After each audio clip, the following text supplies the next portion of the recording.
오늘 하나님께서 우리를 예배의 자리로 부르시며 우리에게 주시는 하나님의 말씀은 요한복음 8장 12절 말씀입니다. 예수께서 또 말씀하여 이르시되 나는 세상의 빛이니 나를 따르는 자는 어둠에 다니지 아니하고 생명의 빛을 얻으리라. 아멘. 찬송가 27장 빛나고 높은 보좌와 함께 찬송하도록 하겠습니다.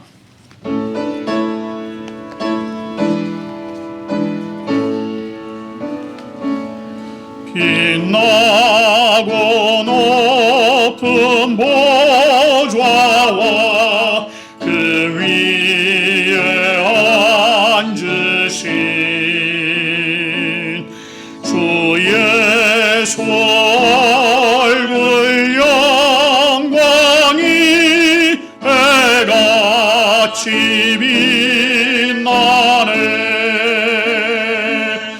해같이 빛나네.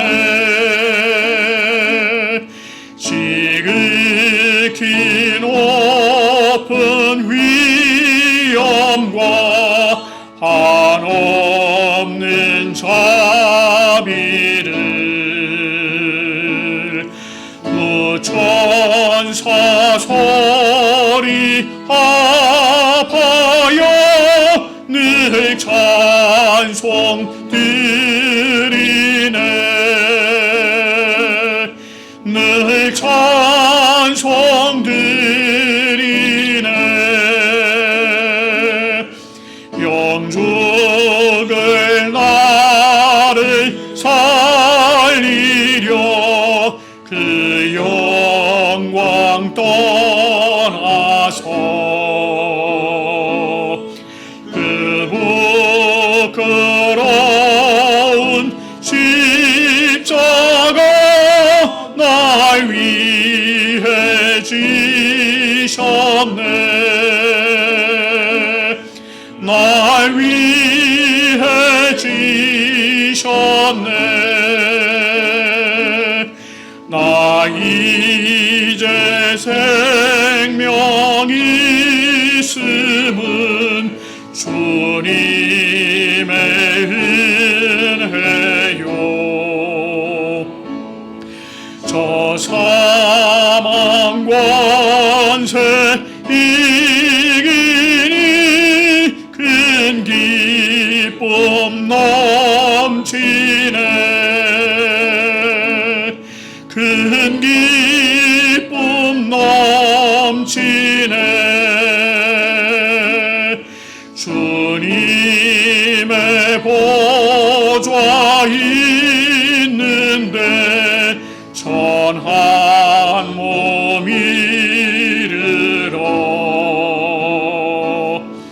그 영광 몸소 뵐 때 내 기쁨 넘치리.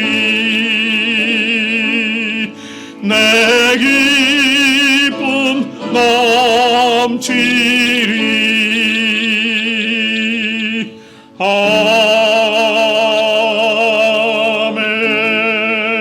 아멘. 우리 이 시간에는 우리 지난 한 주간의 삶을 돌아보면서 하나님 앞에 우리의 죄와 허물을 고백하는 시간 가지도록 하겠습니다. 함께 기도하겠습니다.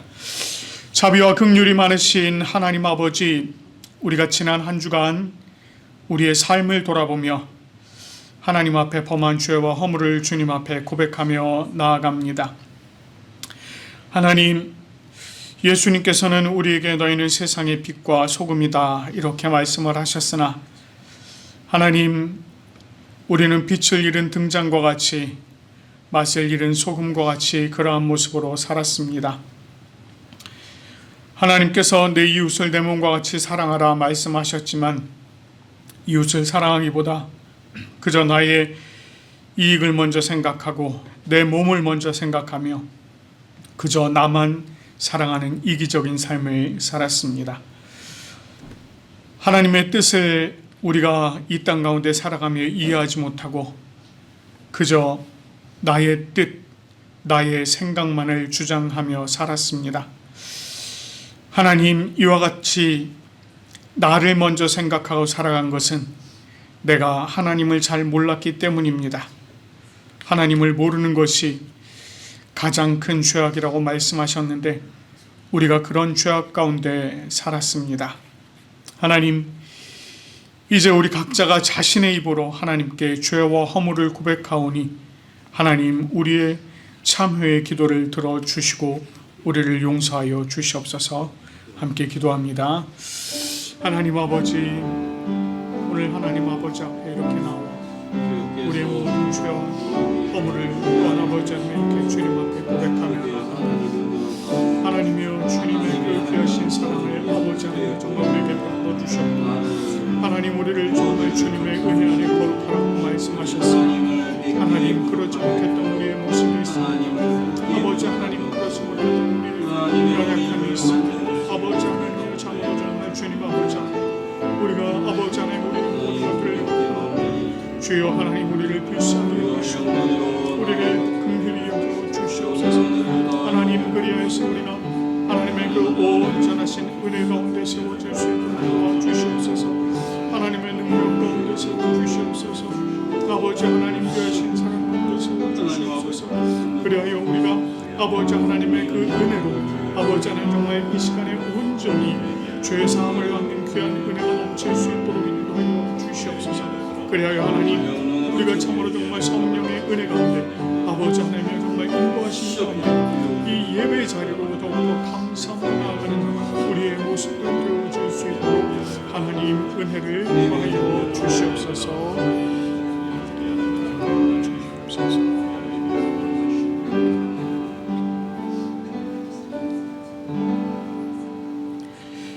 자신의 입으로 고백하며 참회한 우리들에게 주님께서 로마서 8장 1절 2절 말씀으로 죄사함을 선포해 주십니다. 그러므로 이제 그리스도 예수 안에 있는 자에게는 결코 정죄함이 없나니 이는 그리스도 예수 안에 있는 생명의 성령의 법이 죄와 사망의 법에서 너를 해방하였음이라. 아멘. 우리 주님께서 우리의 모든 죄와 허물을 사해 주시고 용서해 주신 줄로 믿습니다.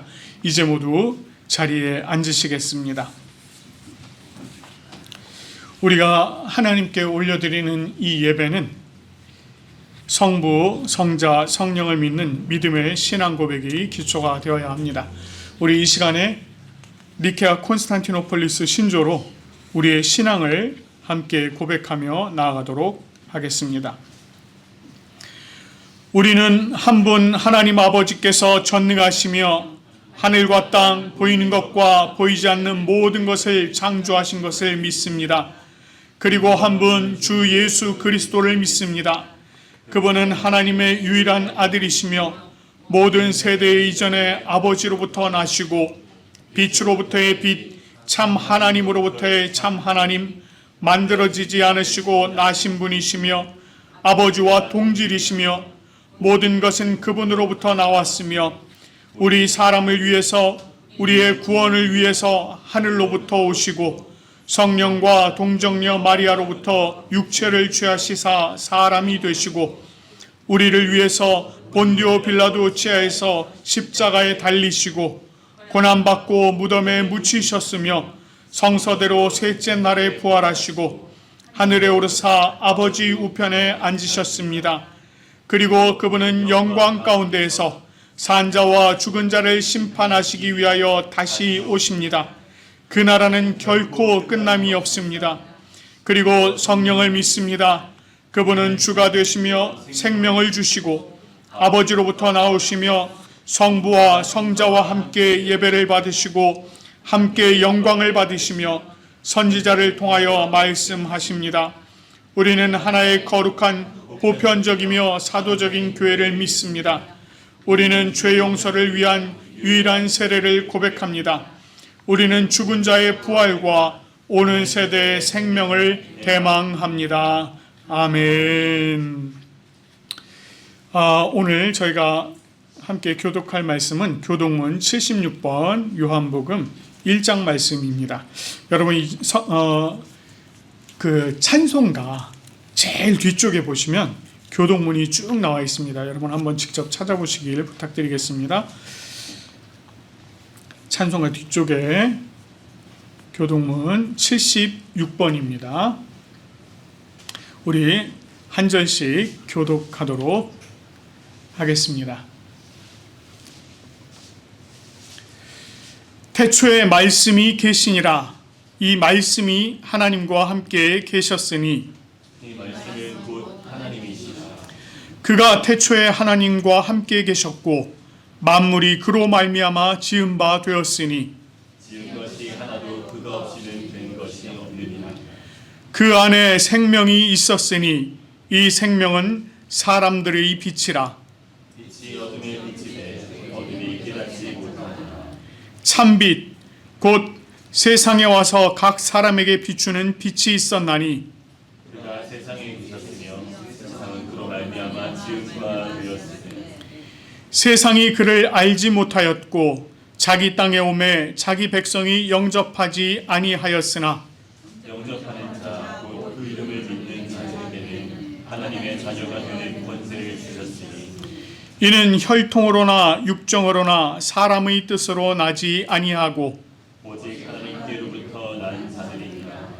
말씀이 육신이 되어 우리 가운데 거하심에 우리가 그의 영광을 보니 아버지의 독생자의 영광이요 은혜와 진리가 충만하더라. 아멘. 우리가 이 세상을 갈 때에 하나님을 잊지 않도록 하나님께서 우리에게 10가지의 계명을 주셨습니다. 우리가 이 계명을 이 시간에 마음에 새기면서 한 절씩 교독하도록 하겠습니다. 하나님이 이 모든 말씀으로 말씀하여 이르시되 나는 너를 애굽 땅 종되었던 집에서 인도하여낸 내 하나님 여호와니라.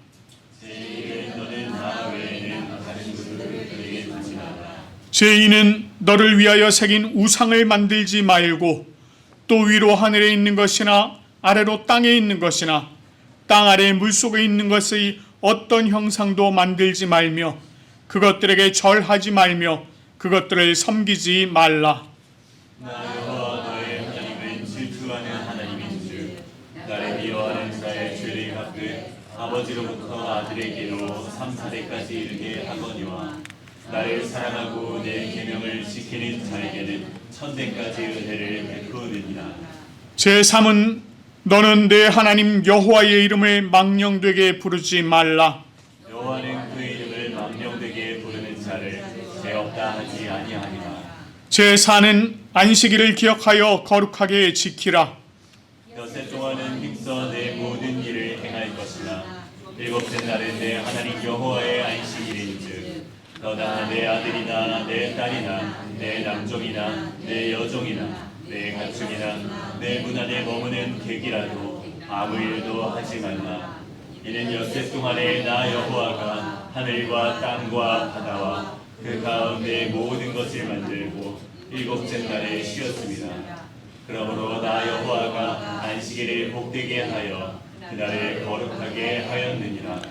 제5는 내 부모를 공경하라. 그리하면 내 하나님 여호와가 내게 준 땅에서 내 생명이 길리라. 제6은 살인하지 말라. 제7은 간음하지 말라.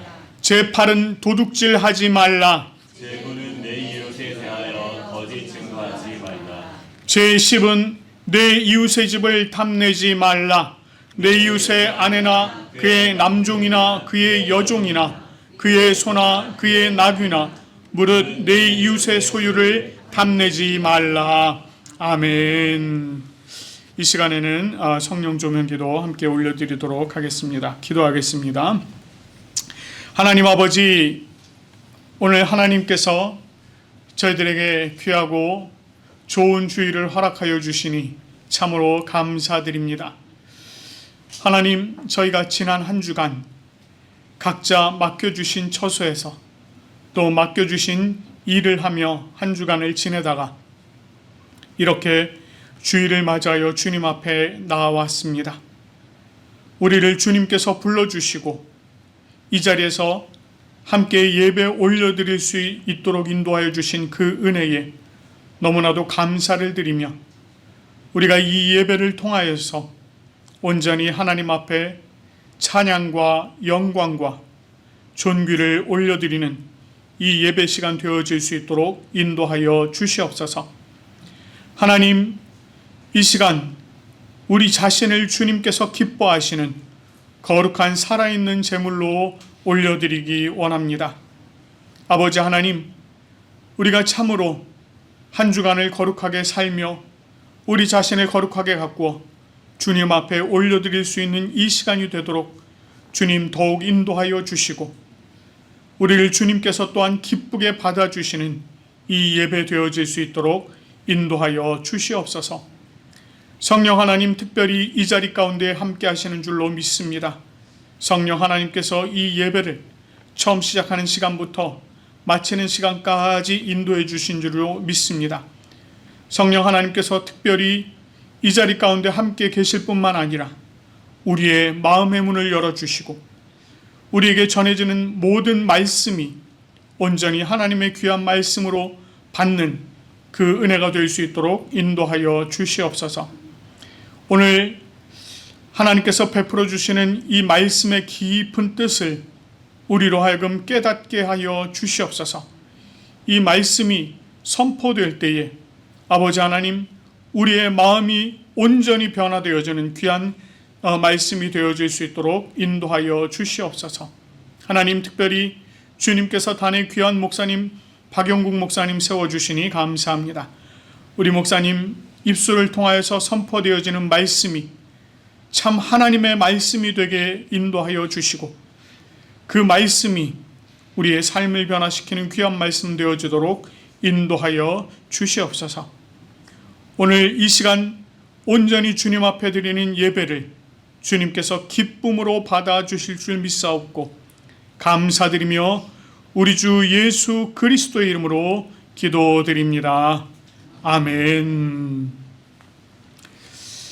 오늘 우리에게 주시는 말씀은 출애굽기 25장 31절부터 40절까지 말씀입니다. 여러분 한번 성경 찾아보시고요. 성경 구약 성경입니다. 창세기 다음에 있는 책입니다. 출애굽기 25장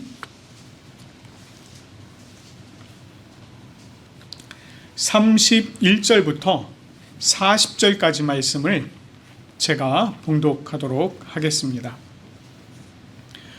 너는 순금으로 등잔대를 쳐 만들되 그 밑판과 줄기와 잔과 꽃받침과 꽃을 한 덩이로 연결하고 가지 6을 등대 곁에서 나오게 하되 다른 3가지는 이쪽으로 나오고 다른 3가지는 저쪽으로 나오게 하며 이쪽 가지에 살구꽃 형상의 잔셋과 꽃받침과 꽃이 있게 하고 저쪽 가지에도 살구꽃 형상의 잔셋과 꽃받침과 꽃이 있게 하여 등잔대에서 나온 가지 6을 갖게 할지며 등잔대 줄기에는 살구꽃 형상의 잔넷과 꽃받침과 꽃이 있게 하고 등잔대에서 나온 가지 6을 위하여 꽃받침이 있게 하되 2 가지 아래에 한 꽃받침이 있어 줄기와 연결하며 또 2 가지 아래에 한 꽃받침이 있어 줄기와 연결하며 또 2 가지 아래에 한 꽃받침이 있어 줄기와 연결하게 하고 그 꽃받침과 가지를 줄기와 연결하여 전부를 순금으로 쳐 만들고 등잔 7을 만들어 그 위에 두어 앞을 비추게 하며 그 불집게와 불똥그릇도 순금으로 만들지니 등잔대와 이 모든 기구를 순금 1 달란트로 만들되 너는 삼가 이 산에서 내게 보인 양식대로 할지니라.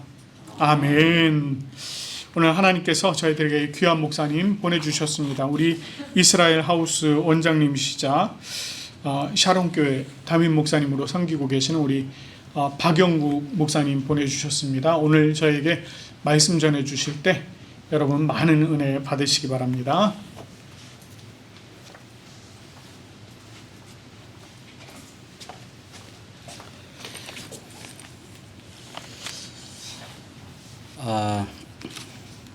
먼저 우리 고백교회 성도님들과 또 목사님 그리고 우리 성도님 모든 한 분 한 분에게 감사의 말씀을 좀 전합니다.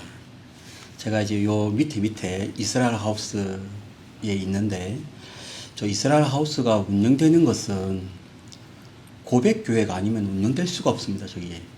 그래서 이 자리를 빌어서 우리 교회와 모든 성도님, 목사님, 부목사님, 또 안수수 집사님 모든 분들에게 진심으로 감사를 드립니다. 이스라엘 하우스는 무엇이냐? 제가 이스라엘을 유학을 할 때 이런 생각을 좀 했었습니다. 많은 사람들이 이스라엘에 성지순례를 오시는데 성지순례 한번 오려면 그 비용이 어떤 분은 한평생 한 번 올 정도의 비용이 들고 돈이 많은 분들도 시간과 그 돈을 매번 들이기가 힘들잖아요. 그래서 이스라엘을 오지 않고서도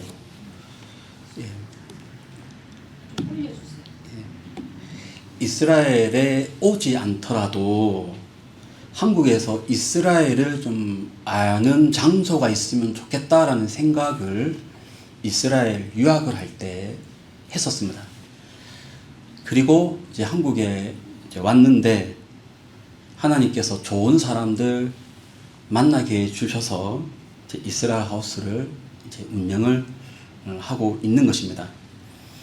제가 이스라엘 또 유학을 가게 된 것도 좀 이야기가 있는데 제가 전도사 시절 때 설교를 하는데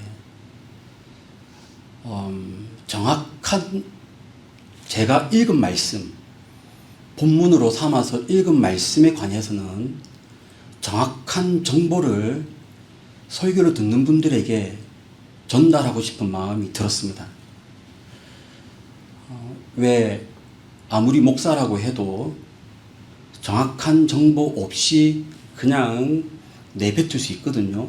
그러한 누를 범하지 말자라는 생각으로 국내에서는 공부하기가 힘들고 어디를 갈까 궁리를 끝에 결정한 곳이 이스라엘이었습니다. 왜냐하면은 이스라엘은 성경의 배경이 되는 나라이기도 하고 우리는 6월절, 77절, 나팔절, 초막절 이런 것들을 우리나라의 절기가 아니기 때문에 외우려면 상당히 고달파요. 이것이 언제 있는지, 이것이 무엇인지. 그런데 이스라엘에 몇 년을 살다가 오면은 자연스럽게 그런 절기들이 어떤 개념인지 알 수 있을 것 같았어요. 그리고 이스라엘 유학을 결정을 하고 이제 가는 거예요. 1999년 2월 17일 날 비행기를 탔습니다. 이스라엘 가는 비행기를 타고 그때는 제가 신학대학원에서 학생으로 공부를 하고 있는 때인데 과감하게 휴학계를 내고 그리고 이스라엘을 갑니다.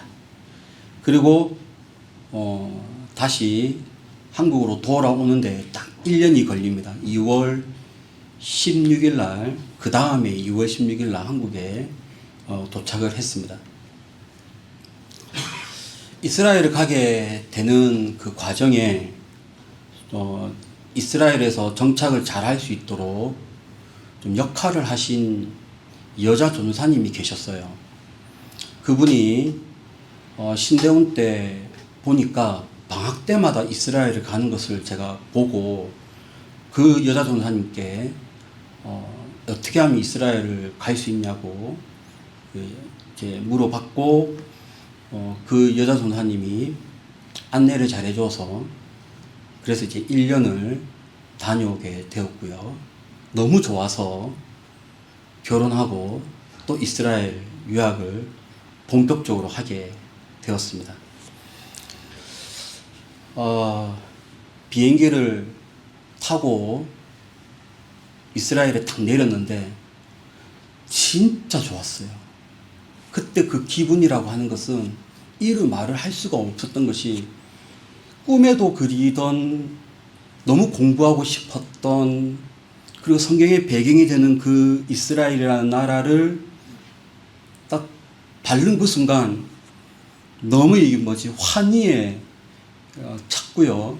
그리고 봉고차를 타고 제가 머물 집으로 예루살렘으로 차 올라가는데 밖에 있는 모든 나무들, 도로, 차, 사람들이 그저 신기했습니다. 네, 올라가는데 한 나무가 보이는 거예요. 그 나무가 그때가 2월 18일이었는데 2월 18일 날 내려서 올라가는데 완벽하게 똑같은 우리나라의 벚꽃이 보이는 거예요. 그래서 제가 그 벚꽃을 보고 뭐라고 했냐면 와, 이스라엘에도 벚꽃이 있네 라고 그냥 너무 이제 좋고 그 감탄사가 그렇게 나온 거예요. 그랬더니 저를 안내했던 여자 전사님 있다 그랬죠. 그 여자 전사님이 저한테 하는 말이 무식한 소리 하지 마세요 딱 그러더라고요. 저 나무는 벚꽃이 아니고 아몬드 나무입니다. 제가 처음으로 태어나서 처음으로 아몬드, 우리가 왜 그 아몬드 씨를 먹잖아요. 그 견과류의 그 아몬드 나무의 실제 모습을 제가 보았습니다. 그리고 나서 보니까 너무 좋은 거예요. 아몬드 나무가 너무 좋고 아몬드 나무가 그 한 그루만 있는 것이 아니고 예루살렘 올라가는 내도록 하얗게 핀 아몬드 꽃이 있는데 제가 이 벚꽃이라고 제가 얘기할 정도로 여러분 아몬드 나무의 꽃 모양은 꽃 색깔은 우리나라 벚꽃이랑 비슷해요. 제가 벚꽃이라고 얘기할 정도니까 너무 아름다웠어요. 와, 벚꽃 아니 이 아몬드 나무가 바로 이런 것이구나. 제가 왜 이 말씀을 드리냐면 우리가 오늘 읽었던 본문에 아몬드 나무가 있습니다. 한번 보겠습니다. 본문 말씀에 33절에 보면 이쪽 가지에 살구꽃 형상의 잔색과 꽃받침과 꽃이 있게 하고 저쪽 가지에도 살구꽃 형상이 되어 있죠. 이때 말하고 있는 이 살구꽃이 우리가 알고 있는 살구 열매의 그 살구나무가 아니라 원어를 보면 아몬드 나무예요. 우리는 지금 아몬드 나무가 엄청 많이 나오는 본문을 접하고 있습니다. 한 단일 본문에서 이렇게 아몬드 나무가 무진장 많이 나오는 것은 없습니다. 계속 보세요. 이제 살구꽃 그 살구 자리에 아몬드를 넣으면 정말 많이 나와요. 이쪽 가지에 아몬드꽃, 저쪽 가지에 아몬드꽃. 34절 등잔대 줄기에는 또 살구꽃 할 때 이때도 아몬드꽃 형상. 그 아몬드꽃 모양으로 만들어진 것이 등잔대입니다. 등잔대를 가지고 왔어요. 보시라고 이것이 등잔대입니다. 7개의 등잔대. 요것을 무슨 문양으로 만든다고요? 아몬드 꽃 문양으로 만드는 거예요. 이것은 일단 앞에 두겠습니다. 그래서 이스라엘에서 등잔대를 살 때 유의사항이 있습니다. 오늘날은 이 등잔대가 이스라엘을 상징하는 어떤 물건이기 때문에 저기에 많은 문양들로 만들어서 판매를 해요. 근데 은근히 순수 아몬드 꽃 문양으로 만들어진 것이 많이 없어요. 저도 이스라엘 갈 때마다 혹시 요번에는 아몬드 꽃 문양으로 만들어진 것이 있는가를 유심히 찾아보면은 없어요. 지금 제가 가지고 온 이것도 이스라엘 하우스에서 가장 나무 문양으로 만들어진 겁니다. 자, 이제 우리는 질문이 있어요. 왜 하나님은 이 등잔대를 만드는 방법을 얘기할 때 포도나무도 중요하고 올리브나무도 중요하고 대추야자, 그러니까 종려나무도 성경에 많이 나와서 중요한데 왜 하나님은 그 많은 식물들 중에 아몬드 꽃 문양으로 아몬드라고 하는 단어를 많이 사용해서 만들라고 했을까? 그래서 아몬드 나무 할 때 아몬드를 히브리어로 찾아보면 단어가 쉐케드라는 단어로 아몬드를 표현하고 있습니다. 다 같이 한번 따라해 볼까요? 쉐케드. 쉐케드는 쉐케드. 우리는 쉐케드. 우리는 아몬드. 그러면 잠에서 깬다. 일어난다. 번쩍번쩍 정신이 든다. 이런 뉘앙스를 느끼지 못하지만 유대인들이 쉐케드라는 단어를 딱 들으면 자동으로 어떤 이미지를 생각하냐면 깬다, 깨운다, 정신이 번쩍 든다, 이런 이미지를 동시에 생각합니다. 왜냐하면 쉐케드라는 이 단어가 다른 뜻이 있는데 아몬드 뜻도 있지만 여기에는 깨운다. 내가 깨운다. 옆에 있는 사람 깨운다. 모음을 살짝 바꾸면 내가 깬다. 잠에서 깬다. 라고 하는 뜻이 여기에 담겨져 있습니다. 자, 그렇다면은 우리가 참 궁금해요. 이것이 성막을 만드는 성물인데 성막을 만드는 성물 중에 요 등잔대가 얼마나 중요한데요. 이것은 24시간 내도록 계속 불이 올라와야 돼요. 계속 불이 올라와야 되는데 이 빛이 올라오게 하는 이 기둥 7개의 양쪽으로 3개 가운데 하나 모든 문양이 쉐케드 꽃 문양이고 쉐케드 줄기 문양이에요. 왜 하나님은 이 등잔대를 만들라고 할 때 손으로 쳐서 일일이 꽃 문양으로 만들어야 되는데 왜 이것을 만들 때 쉐케드 문양으로 만들라고 했는가? 그것이 요거의 목적이 되는 겁니다. 이게 목적이 무엇이냐? 사람을 깨우는 역할을 하는 거예요. 여러분, 내가 다른 사람을 깨울 때 있죠? 잠결에 깨우지 못합니다. 내가 깨어 있어야 깨울 거 아니에요. 아무개야 일어나라.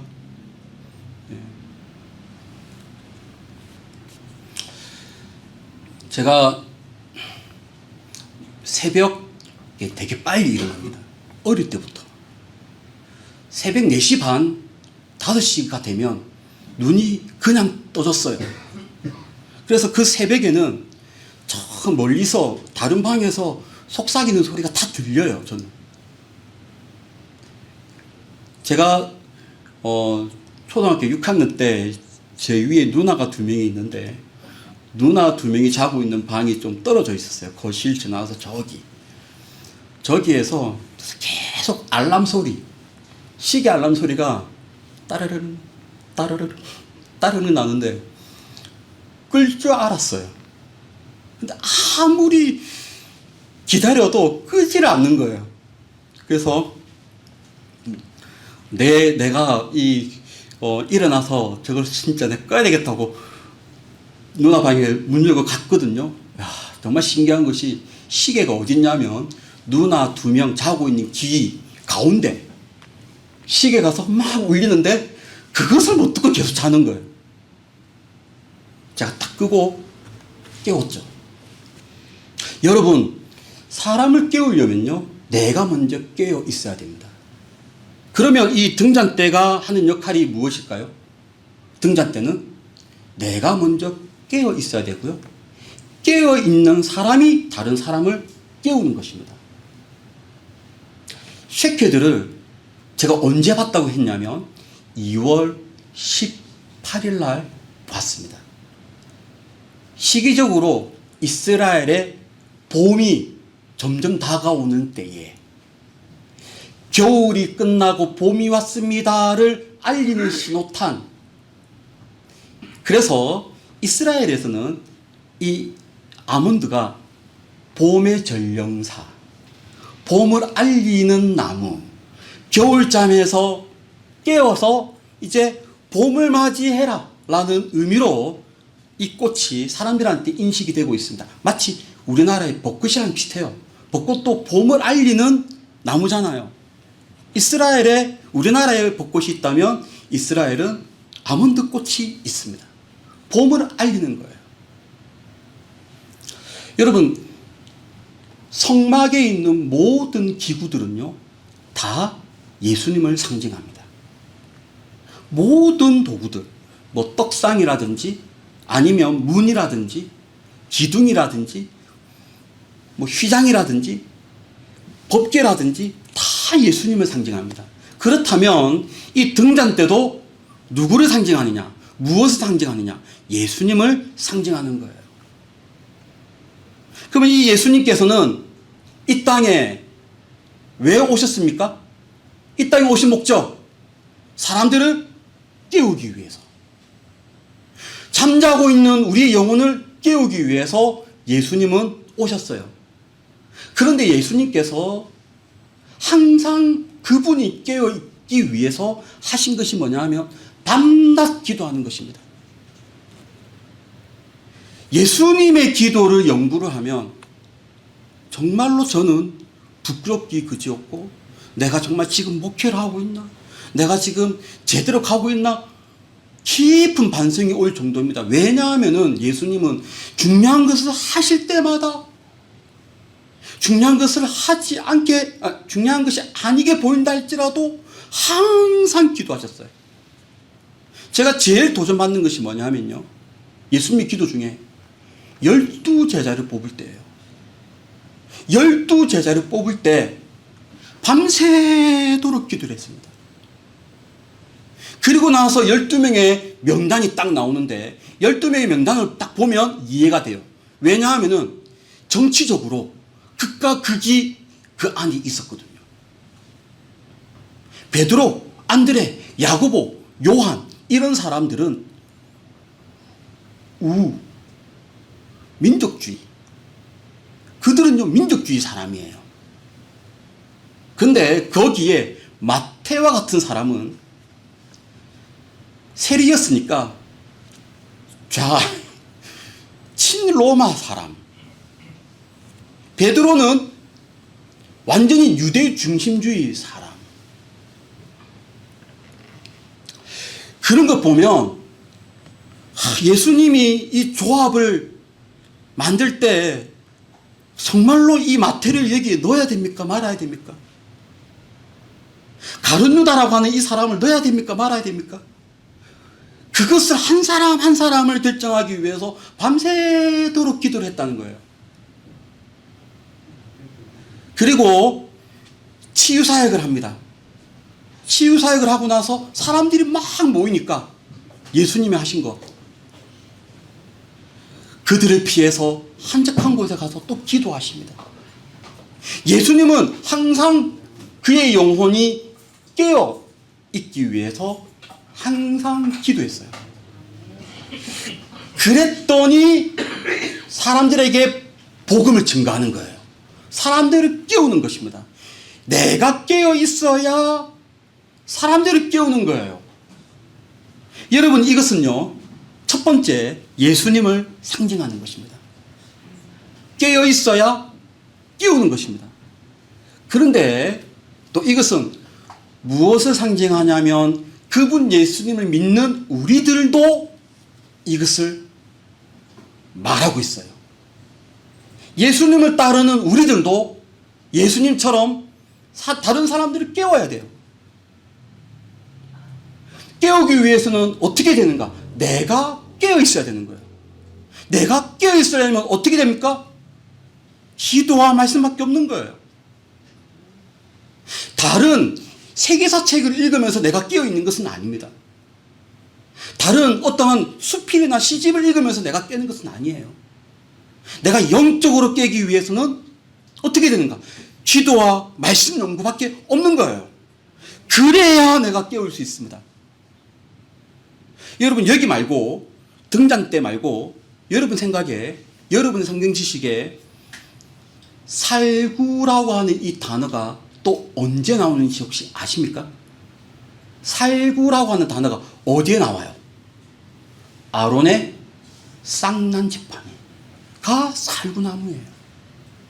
그것도 똑같습니다. 아니 왜 아론의 쌍난 지팡이를 그냥 아론의 쌍난 지팡이 하면 되는데 굳이 살구나무라는 것을 밝혔습니다.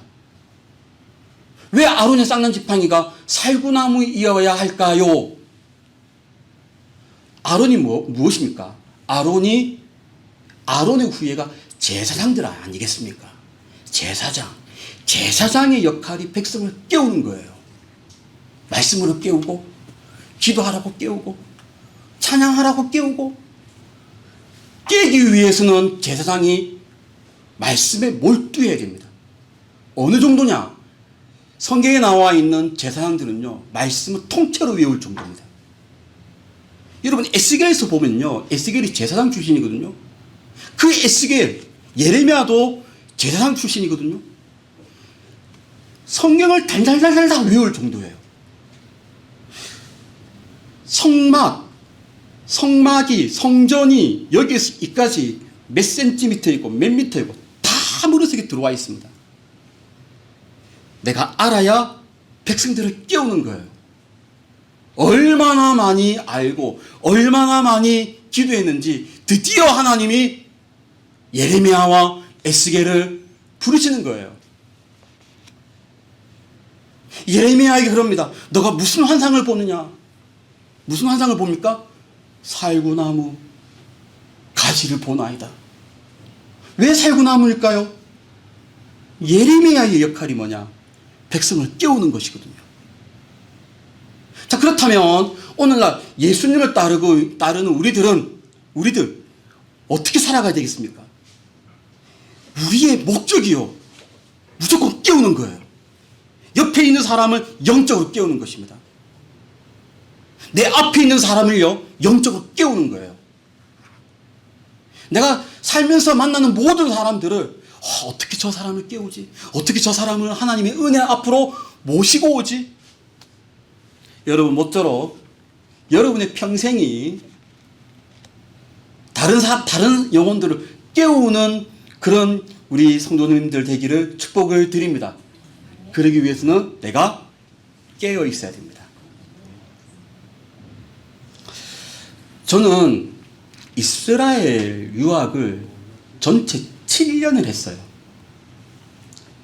총각대하고 다 포함하면 8년인데 돈이 있어서 유학을 한 거 아닙니다. 진짜 돈이 없었어요. 돈이 하나도 없는데 그냥 간 거예요. 그때는 진짜 하나님 믿고 간 거예요. 지금 가라면 못 갑니다. 돈이 너무 많이 들어서. 방학 때마다 아르바이트를 하는데 그 아르바이트가 뭐냐면 성지순례 가이드입니다. 오시는 분들에게 예루살렘을 소개하고 갈릴리 호수를 소개하고 이와 관련된 성경 말씀을 조합해서 성경 이해의 폭을 넓혀주는 그러한 가이드가 저는 이스라엘에서 저의 생계를 유지하는 하나의 수단이었습니다. 근데 이 가이드라고 하는 것이 아침에 집을 나갔다가 그날 저녁에 오는 거 아닙니다. 성지순례 팀이랑 똑같이 그 팀이 이스라엘에서 4박 5일이면 4박 5일 내도록 같이 먹고 자고 하는 거예요. 호텔에 가서 거기서 같이 자고 같이 아침 일찍 일어나서 움직이고 그러다 보니까 제가 한번 집에 나갔다가 다시 집으로 돌아오면 3일 뒤, 4일 뒤, 때로는 일주일 뒤에 집에 들어오는 거예요. 가이드를 하면 그래요. 사람들이 질문을 많이 합니다. 호텔에 편히 쉬고 있으면 전화를 해요. 차 마시자고. 근데 진짜 차 마시는 게 목적 아니에요. 차 마실 때 계속 질문합니다. 밥 먹을 때도요, 같이 밥을 먹자고 해요. 근데 같이 밥을 먹자고 하는 이유가 정말로 맛을 음미해 가면서 식사를 하자는 게 목적이 아니에요. 밥 먹을 때 계속 질문합니다. 그래서 가이드를 한다는 것은 무슨 말이냐면 버스에서 이야기하지, 내려서 설명하지, 짬짬이 계속 설명하지. 그렇게 해서 3일, 4일, 일주일이 지나면 목이 다 쉬어요. 아직까지 기억납니다. 이 말했던 것이 기억나요.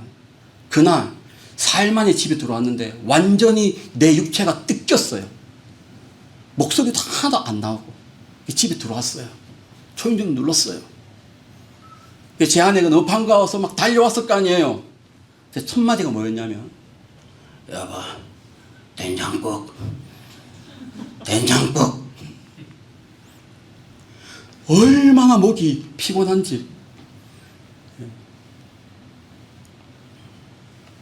근데 지금은요, 신기하게 한 달 내도록 설명하잖아요.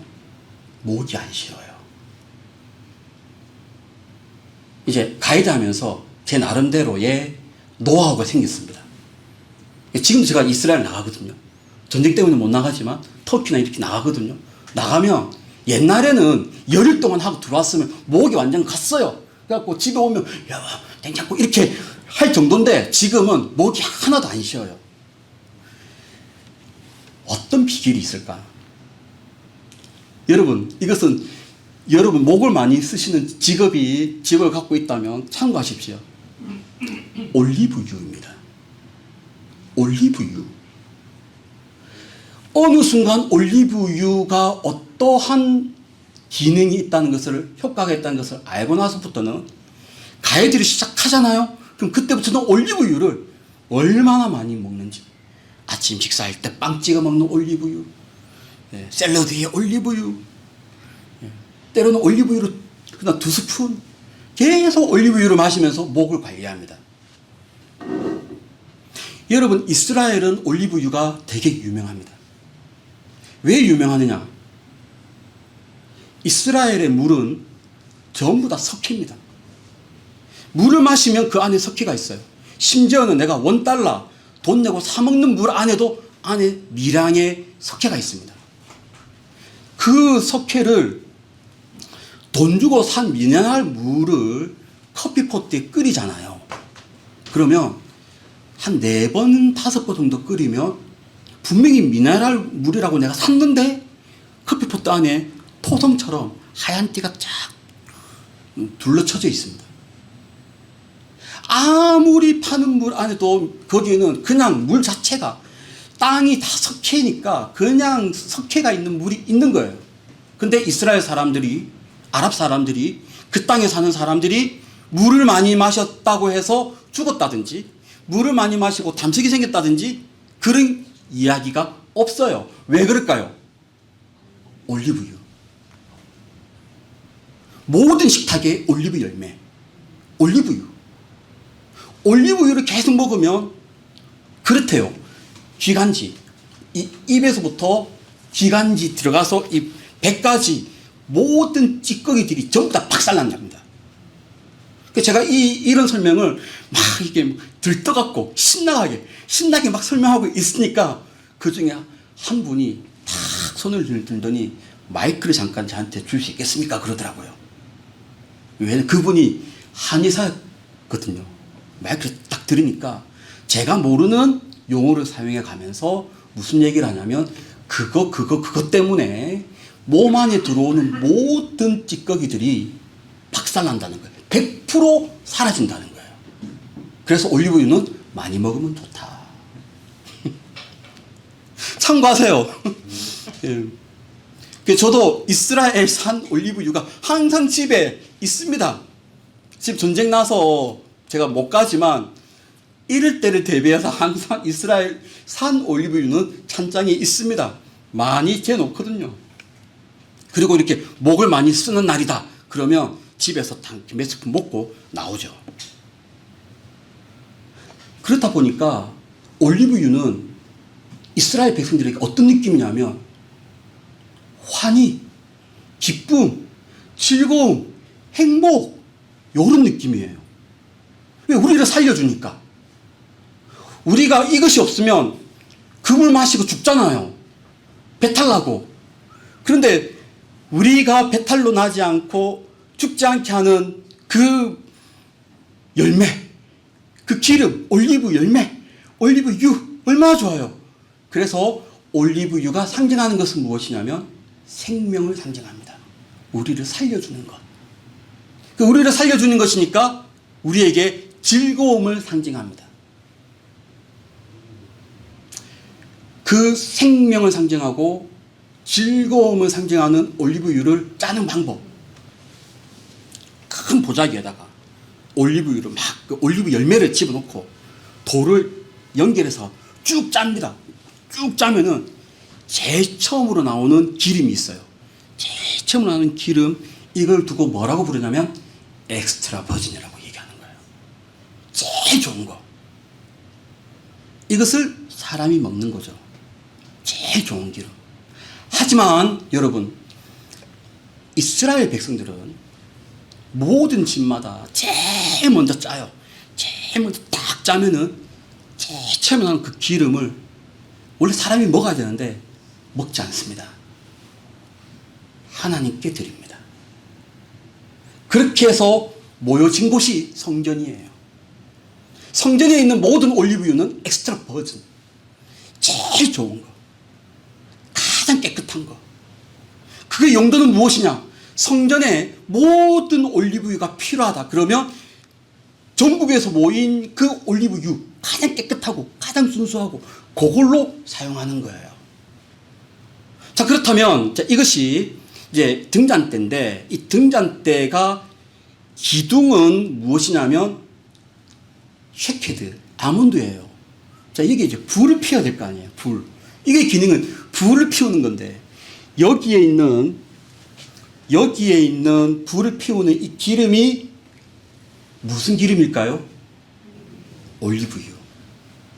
가장 순전하고 가장 깨끗하고 제일 처음에 짜낸 기름, 그 기름으로 착 해서 불을 올린답니다. 한번 이 본문 말씀 37절 말씀 다 함께 합독을 하겠습니다. 등잔 1급을 만들어 그 위에 두어 앞을 비추게 하며 무엇으로? 올리브유로. 여러분 25장 6절을 한번 보세요. 6절. 오늘 본문 말씀은 아닌데 25장 6절 말씀입니다. 제가 한번 읽어볼게요. 등유와 관유에 드는 향료와. 이것을 읽을 때 이렇게 읽어야 돼요. 등유와 관유에 드는 향료, 이게 아니고 등유 따로, 등유와 관유에 드는 향료. 그럼 여기서 말하고 있는 등유는 무엇이냐? 등유는 비추게 하는, 빛을 비추게 하는 기름을 등유라고 얘기하고, 관유는 뭐냐면 어노인팅, 뿌리는 것, 뿌리는 용도의 기름을 여기서는 관유라고 번역을 했습니다. 여기 있는 이 등유를 여기에 탁 두어서 앞을 비추게 합니다. 올리브유가 상징하는 것이 무엇인데요? 사람을 살리는 생명. 이것은 무엇을 상징하냐면 생명의 빛을 계속 비춥니다. 예수님이 이 등잔대는 예수님을 상징한다고 제가 말씀드렸어요. 예수님이 이 땅에 와서 하신 일, 사람을 깨울 뿐만 아니라 생명을 줍니다. 오늘 목사님께서 읽었던 말씀, 나는 세상의 빛이니, 이 세상의 빛이 그냥 어둠을 밝히는 빛, 이걸 넘어서 사람들한테 생명을 주는 빛이에요. 그 빛을 본 사람들이 그 빛을 영향을 보면 나는 생명을 얻는 거예요. 나는 죽을 뻔했는데 죽지 않는 거예요. 마치 내가 올리브유가 아니면 그냥 물 마시면 배탈 나고 죽는 것처럼 그런 일이 생기지 않는다는 거예요. 예수님을 경험한 사람들은 나는 생명을 얻게 됩니다. 그래서 우리는 그 예수님 때문에 다 생명을 경험한, 생명 안으로 들어온 신분들입니다. 이제 이 등잔대의 역할을 하나님은 우리에게 이 말씀을 주심으로 우리에게 던지고 있습니다. 이 등잔대로 말미암아 두 가지를 하라고 말씀하세요. 하나는 깨우라고 말씀하십니다. 깨우기 위해서는 내가 깨어 있어야 됩니다. 두 번째는 항상 빛을 비추라고 얘기해요. 누구처럼요? 예수님처럼. 예수님처럼 항상 비춰야 됩니다. 비추되 생명을 비춰야 돼요. 나를 경험한 사람들은 기쁨을 얻고 즐거움을 얻고 천국으로 가는 그런 복된 소식을 들어야 됩니다. 여러분 꼭 이런 사람 있죠. 이 사람만 만나면 왠지 어둡고 우울하고 기분이 별로고, 근데 이런 사람도 있어요. 이 사람만 만나면 왠지 기분이 좋아. 왠지 그냥 너무너무 좋아요. 또 만나고 싶고 또 만나고 싶고. 생명의 빛을 비추는 우리 성도님들 되기를 축복합니다. 그래서 여러분, 저도 그렇고 목사님도 그렇고 우리 모든 성도들이, 우리 고백교회가 여기 밀락동에서 우리 등잔대 역할을 하기를, 깨우는 역할, 생명의 빛을 비추는 역할, 그렇게 해서 하나님의 기쁨되는 복된 여러분 되시기를 예수 이름으로 축원합니다. 기도하겠습니다. 은혜와 사랑이 풍성하신 하나님 아버지, 우리에게 등잔대를 주었습니다. 깨우는 역할을 잘 감당하게 해주시고 생명의 빛이 비추는 우리의 인생이 되게 하여 주옵소서. 감사하며 예수님의 거룩하신 이름으로 기도드립니다.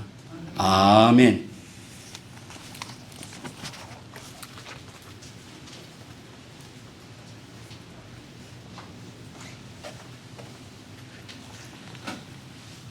예, 감사합니다.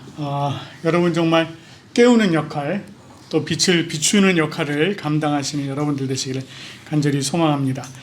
우리 찬송가 510장 하나님의 진리 등대 부르시면서 우리 감사의 자리로 나아가도록 하겠습니다.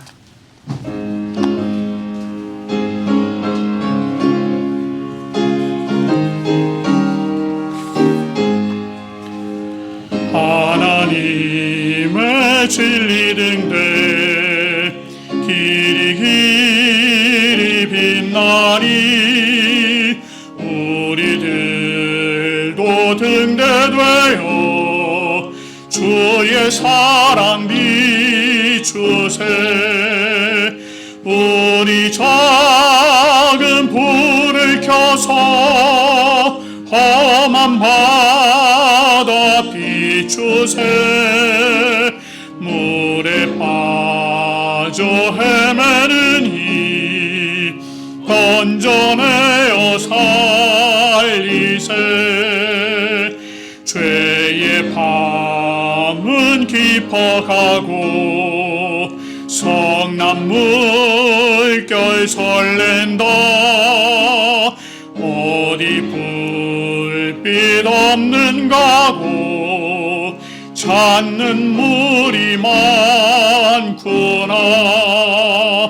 우리 작은 불을 켜서 험한 바다 비추세. 물에 빠져 헤매는 이 건져내어 살리세. 너의 등불도 두어라. 거친 바다 비춰라. 빛을 찾아 헤매는 이 생명선에 얹어라. 우리 작은 불을 켜서 험한 바다 비추세.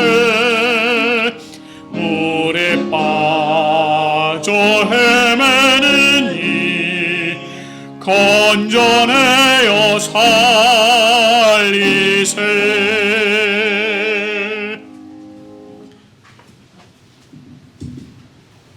기도드리겠습니다. 사랑과 은혜로 우리와 함께 하시는 하나님, 오늘도 하나님의 은혜를 누리는 예배의 자리에 모여 말씀 안에서 찬양하고 기도하며 은혜 받을 수 있도록 복 주시니 감사드립니다.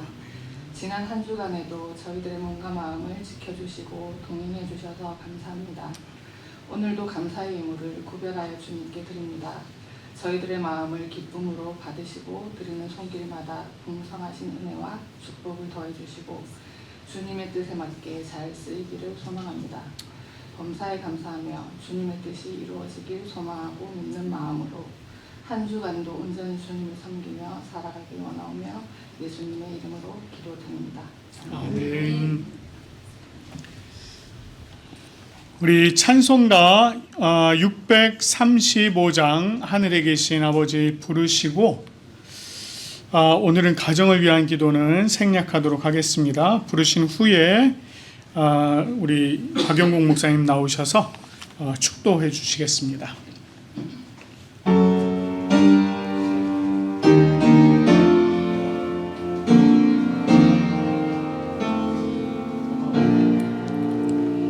하늘에 계신 아버지 이름 거룩하사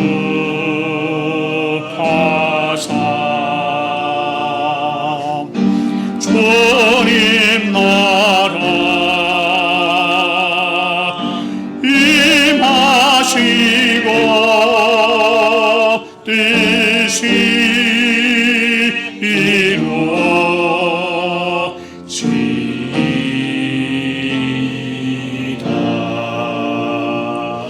일용할 양식 주시고 우리들의 큰 죄 다 용서하옵시고 또 시험에 들게 마시고 악에서 구원하소서. 대개 주의 나라 주의 권세 주의 영광 영원히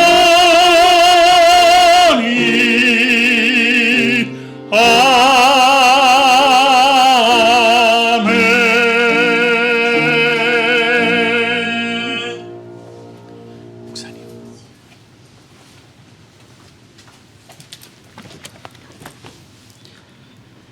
이제는 예수 그리스도의 은혜와 하나님의 크신 사랑하심과 성령님의 감화감동 충만한 그 역사가 항상 깨어 있으며 깨우며 생명의 빛을 전달하기를 소망하는 여기에 있는 주의 사랑하는 자녀들과 이들의 가정 위에 지금부터 영원토록 함께 있을지어다. 아멘.